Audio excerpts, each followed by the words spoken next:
ನೀನ್ ಸುಮ್ಮನೆ ಇರ್ತೀಯಾ? ಅಲ್ಲ ಜಗನ್, ಇವರಪ್ಪ ಬಂದು ಮೊನ್ನೆ ಗಲಾಟೆ ಮಾಡಿ ಹೋಗಿದ್ದಾರೆ. ಮತ್ತೆ ನಮ್ಗೆ ಇವ್ರ ಸವಾಸ ಬೇಕೇನೋ? ನೋಡಮ್ಮ, ಅವ್ರು ತಿಳ್ಕೊಂಡಿರೋ ತರ ನಾನು ಯಾವ ತಪ್ಪು ಮಾಡಿಲ್ಲ. ನನಗ್ ಭಯ ಪಡೋ ಅವಶ್ಯಕತೆನೂ ಇಲ್ಲ. ನೀನ್ ಸ್ವಲ್ಪ ಸುಮ್ಮನೆ ಇರ್ತೀಯಾ? ನೀನ್ ಹೇಳಿದ್ ನಿಜ ಜಗನ್. ಆ ಮೀರಾ ಸರಿ ಇಲ್ಲ. ಅವಳು ನಮ್ಮ ಮನೆಗ್ ಕೆಟ್ಟದ್ ಮಾಡ್ಬೇಕು ಅಂತಾನೆ ಬಂದಿದ್ದಾಳೆ. ಮೀರಾ ಕೆಟ್ಟೋಳು ಅಂತ ನಿನಗೆ ಗೊತ್ತಾಯ್ತು? ನೀಲ್ಕಂಠ ಮಾವ ಮನೆಗ್ ಬಂದು ಎಲ್ಲ ಹೇಳಿದ್ರು. ಆದ್ರೆ ಪಪ್ಪ ಮಾವನ್ ಮಾತನ್ನ ನಂಬ್ತಾನೆ ಇಲ್ಲ. ನೀಲ್ಕಂಠ, ಈ ನೀಲ್ಕಂಠ ಅಂದ್ರೆ ಪ್ರಿಯಾ ಜೊತೆ ಸೇರ್ಕೊಂಡು ನಿಮ್ಗೆ ಮೋಸ ಮಾಡಕ್ ಟ್ರೈ ಮಾಡಿದ್ರಲ್ಲ, ಅವ್ರಲ್ವಾ? ಹೌದು ಜಗನ್, ಅವರೇ. ಆದ್ರೆ ಈಗ ಅವರು ತುಂಬಾ ಬದಲಾಗಿದ್ದಾರೆ. ಫಸ್ಟ್ ಟೈಮ್ ನಮ್ಮೆಲ್ಲರ ಮುಂದೆ ಕಣ್ಣೀರ್ ಹಾಕ್ಬಿಟ್ರು.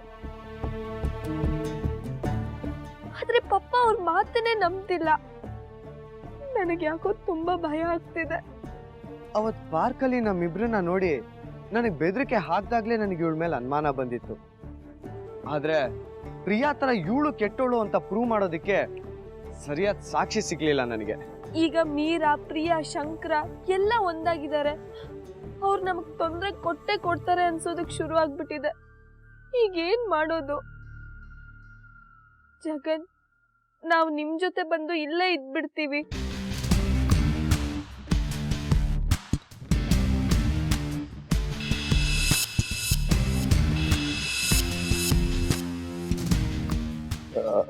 ಹೌದು ಅದಿತಿ, ನೀನ್ ಹೇಳ್ತಾ ಇರೋದು ಸರಿಯಾಗೇ ಇದೆ. ಸುಮ್ಮನೆ ಆ ಮನೇಲಿದ್ದು ಹಿಂಸೆ ಪಡೋದಕ್ಕಿಂತ ನಮ್ ಜೊತೆನೆ ಬಂದಿದ್ಬಿಡು. ನಾನು ಒಬ್ಳೆ ಹಿಂಸೆ ಪಡ್ತಿದ್ದೀನಿ ಅನ್ನೋ ಕಾರಣಕ್ಕೆ ನಾನು ಇಲ್ಲಿಗೆ ಬರ್ಲಿಲ್ಲ. ನನ್ನ ತಂಗಿ, ತಮ್ಮ, ಅಜ್ಜಿ ಎಲ್ಲ ಚಿತ್ರ ಹಿಂಸೆ ಅನುಭವಿಸ್ತಿದ್ದಾರೆ. ಎಲ್ರು ಆ ಮನೇಲಿ ಹಿಂಸೆ ಪಡ್ತಿದ್ರೆ ನಾನು ಒಬ್ಳೆ ಇಲ್ಲಿ ಬಂದು ನೆಮ್ಮದಿಯಾಗಿ ಹೇಗಿರ್ಲಿ? ನಮ್ಮ ಮನೆಯವ್ರು ಎಲ್ರು ಆ ಮೀರಾ ಕೈಯಿಂದ ತಪ್ಪಿಸ್ಕೋಬೇಕು. ಅದಿತಿ, ನೀನೇನು ಯೋಚನೆ ಮಾಡಬೇಡ. ಇದಕ್ಕೆಲ್ಲ ನಾನೊಂದು ದಾರಿ ಮಾಡ್ತೀನಿ. ನೀನು ಇವಾಗ ಹೊರಡು. ಇಲ್ಲಾಂದ್ರೆ ಆ ಮೀರಾ ನೀನು ಹುಡ್ಕೊಂಡು ಇಲ್ಲಿಗೆ ಬಂದೇ ಬರ್ತಾಳೆ. ಆಮೇಲೆ ನಮಗೆ ಯಾವ ದಾರಿನೂ ಇರಲ್ಲ. ಜಗನ್, ನಾನು ನಿನ್ನೆ ನಂಬಿದ್ದೀನಿ. ನೀನೇ ನಮ್ಗೊಂದು ದಾರಿ ತೋರಿಸ್ಬೇಕು.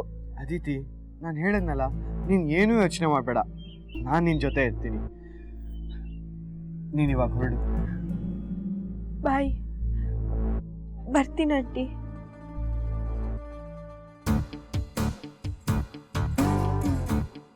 ಏನು ಇದೆಲ್ಲ? ಯಾಕೋ ಹೀಗೆಲ್ಲ ಮಾಡ್ತಾ ಇದ್ಯಾ? ನಮ್ಗೆ ಅವರಿಂದ ತೊಂದ್ರೆ ಅಂತ ಗೊತ್ತಿದ್ರು ಇದೆಲ್ಲ ಬೇಕೇನೋ ನಮ್ಗೆ? ಅಮ್ಮ, ನನ್ನ ಪ್ಲಾನ್ ನಿನಗೆ ಗೊತ್ತಿಲ್ಲ, ಅದಕ್ಕೆ ನೀನು ಇಷ್ಟೊಂದು ಹೆದರ್ಕೊಂಡಿದ್ಯಾ. ಅವ್ರ ಹತ್ರ ಇರೋದು ಒಂದಲ್ಲ ಎರಡಲ್ಲ 50 ಕೋಟಿ ಆಸ್ತಿ. ಕಡಿಮೆ ಅಂದ್ರು ಇವಳ ಹೆಸರಲ್ಲಿ 20 ಕೋಟಿ ಆಸ್ತಿ ಇದೆ. ಅದೆಲ್ಲ ನಂದಾಗಬೇಕು ಅಂದ್ರೆ ಲೈಫಲ್ಲಿ ಇಷ್ಟು ರಿಸ್ಕ್ ತಗೊಳ್ಳೇಬೇಕಲ್ವಾ? ಒಟ್ನಲ್ಲಿ ಇದೇ ಸರಿಯಾದ ಟೈಮು. ಇವಳಿಗೆ ಹೆಲ್ಪ್ ಮಾಡಿ, ಇವಳಿಗೆ ಇಂಪ್ರೆಸ್ ಮಾಡಿ ಇವಳ ಮನೆಗೆ ನುಗ್ಗಿದ್ರೆ ಅವಳು ಹಣ, ಆಸ್ತಿ, ಅಧಿಕಾರಕ್ಕೆಲ್ಲ ನಾನೇ ರಾಜ.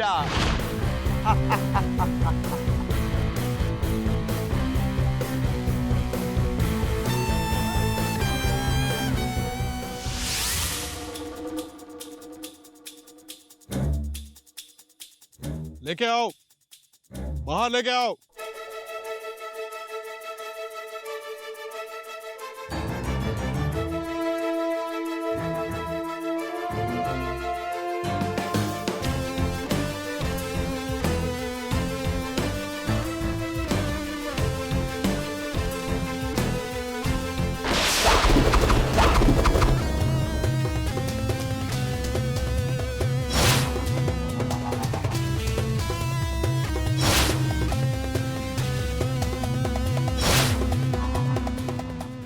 लगता है 3 दिन हो गए मर के।